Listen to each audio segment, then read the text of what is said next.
Review. Congress పార్టీకి ఆదరణ కురువైతుంది. దేశవ్యాప్తంగా మేం చేసేదేం లేదు. వాళ్ళ మాజీ ముఖ్యమంత్రులు, వాళ్ళ మాజీ కేంద్ర మంత్రులు, వాళ్ళ కుటుంబ సభ్యులు అన్ని రాష్ట్రాలలో పార్టీ నిలిచిపెట్టి పోతున్నారు. ఎందుకు కాంగ్రెస్ పార్టీ పూర్తిగా భారతదేశంలో రోజు రోజుకు దిగజారిపోతున్నది. కాంగ్రెస్ పార్టీ ఆలోచన చేసుకోవాలి. ఆ డెస్పరేషన్ లో ఎలక్షన్లు గెలవాలని పసుపు రైతులకి పచ్చి అబద్దాలు చెప్తారు.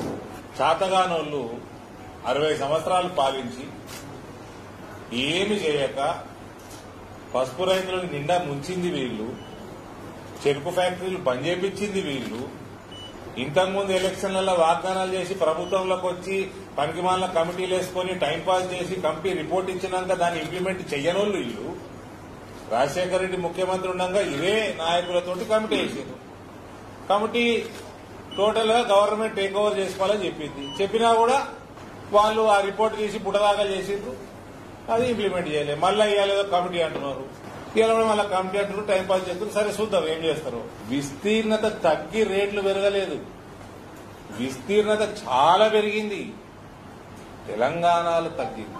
తెలంగాణ పసుపు మీద దేశం రేట్లు ఉండవు. దేశంలో వండే పసుపు మీద అంతర్జాతీయ డిమాండ్ బట్టి రేట్లుంటాయి. అంతర్జాతీయ డిమాండ్ పెంచింది మోదీ ప్రభుత్వం. ఇది పసుపుకే కాదు, దేశంలో పండించే పంటల మీద, ఎక్స్పోర్ట్ చేసే పంటల మీద, ఇక్కడ మ్యానుఫ్యాక్చర్ అయ్యే అనేక వస్తువుల మీద, ఎక్స్పోర్ట్స్ మీద దృష్టి పెట్టింది మోడీ ప్రభుత్వం. కాబట్టి ఎక్స్పోర్ట్స్ పెరుగుతున్నాయి, డిమాండ్లు పెరుగుతున్నాయి. పసుపు రేట్లు కాదు, చాలా ఇక్కడ మన జీడీపీ పెరుగుతుంది, మన ఎకానమీ పెరుగుతుంది. అంటే దాని వెనుక చాలా పెద్ద పని ఉన్నది. అది మీకు కాంగ్రెస్ వాళ్ళకి అర్థం కాదు. మీరు అదే వేసి ఉంటే గిట్లెందుకుంటుంది మీ పార్టీ. Thank you. ఇవి ఇవాళ వార్తలు. మరిన్ని వార్తల కోసం, లేటెస్ట్ అప్డేట్ కోసం PRTVని సబ్స్క్రైబ్ చేయండి. Thank you.